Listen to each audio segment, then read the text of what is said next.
बिस्मिल्लाहिर्रहमानिर्रहीम। अस्सलाम वालेकुम। ये अर्जेंट वीडियो है आप लोगों के लिए कि बहरीन बॉर्डर इस वक्त खुल चुका है। 7 मई 2025 है। ये रात से ओपन हुआ है और उसमें थोड़ी बहुत टैक्सी वाले काम कर रहे थे, लेकिन अभी मैंने इस न्यूज़ को कंफर्म किया है। बहुत सारी families already exit re entry कर चुकी हैं।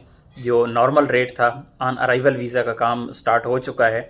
अगर आप भी बहरीन के कहीं करीब हैं या आपका प्लान है तो थोड़ी सी एहतियात आपको बरतना होगी। बहुत जल्दबाजी नहीं करनी, ऐसा ना हो कि आप वहाँ पे पहुँचे फिर जाके किसी मसले का सामना करना पड़े, क्योंकि फौरी तौर पे जो इन्फॉर्मेशन है वो कंफर्म्ड है। हो सकता है कोई मसाइल भी सामने आए, लेकिन फ़िलहाल कोई ऐसी न्यूज़ नहीं है।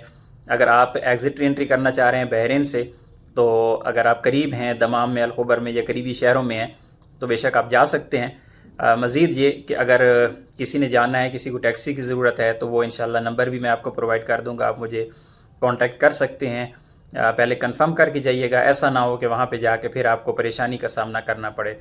बाकी रही बात जॉर्डन की, और जॉर्डन में भी काम चल रहा है, रश ज़्यादा है। आपको पता है कि बहरीन बंद होने की वजह से काम ज़्यादा हो चुका था, जॉर्डन पे लोड ज़्यादा था, तो इस वजह से वहाँ पे रश की वजह से स्लो हो जाता है काम। बहरहाल हो रहा है।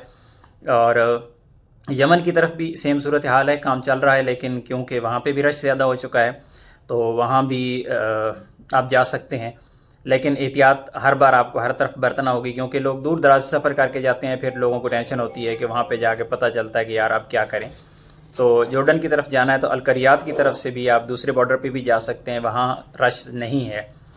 तो अपडेटेड रहने के लिए आप चैनल को सब्सक्राइब कर लें, वीडियो को लाइक कर दें, क्योंकि जो ही इस बारे में कोई अपडेट आती है तो इंशाल्लाह मैं आपके साथ मज़ीद भी शेयर कर दूँगा।